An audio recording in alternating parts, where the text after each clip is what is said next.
Hello बच्चों, let us read this question. Conversion of pyruvate into PEP takes place in A. Mesophyll cell cytoplasm, B. Mesophyll cell chloroplast, C. Bundle sheath cell chloroplast और D. Bundle sheath cell cytoplasm. सो हमें इस question में ये बताना है कि आपका जो कन्वर्जन होता है पायरुवेट का इनटू पेप वो कहाँ पे होता है. तो उसके लिए हमें C4 पाथवे को समझना होगा क्योंकि हमारा कन्वर्जन वहीं होता है. C4 पाथवे क्या करता है, आपका CO2 फिक्सेशन का काम करता है और मिनिमाइज़ करता है प्रिवेंट करता है आपका फोटो रेस्पिरेशन. इसीलिए जो आपके C4 प्लांट्स होते हैं वो ज़्यादातर ड्राई एंड हॉट क्लाइमेट्स में भी पाए जाते हैं. तो हमारा C4 पाथवे में 2 टाइप के फोटोसिंथेटिक सेल्स इन्वॉल्व होते हैं. पहले होते हैं आपके मेसोफिल सेल्स, दूसरे होते हैं आपके bundle sheath sales. C4 pathway हमारा हमेशा स्टार्ट होता है मेसोफिल सेल से. मेसोफिल सेल में आपका एक 3 कार्बन कंपाउंड अवेलेबल होता है जिसे हम बोलते हैं पायरुविक एसिड. इसकी आयनिक फॉर्म होती है पायरुवेट.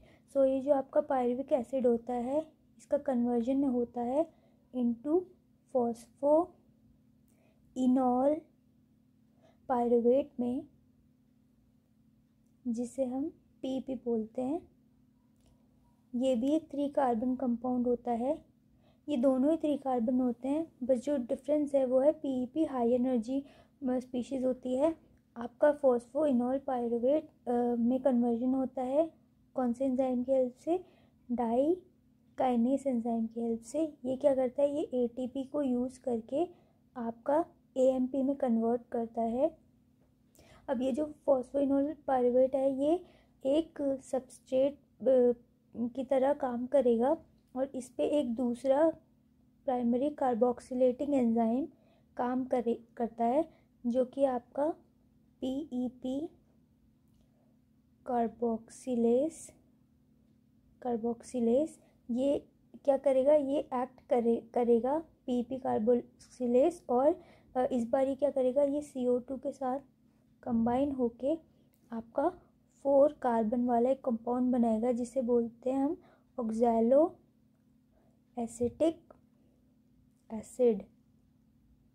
ठीक है. तो हमारा क्वेश्चन क्या था, हमारा क्वेश्चन था कि कन्वर्जन ऑफ पायरुवेट का इनटू पीपी कहाँ पे होता है. तो ये रहा हमारा पायरुविक एसिड जिसका आयनिक फॉर्म है पायरुवेट और ये है हमारा पीपी. तो ये कहाँ हुआ, ये हुआ हमारे मेसोफिल सेल्स में. सो हमारा करेक्ट आंसर है B, mesophyll cell chloroplast. So the conversion of pyruvate into PEP takes place in mesophyll cell chloroplast. Hope you understood this question well. All the best and thank you.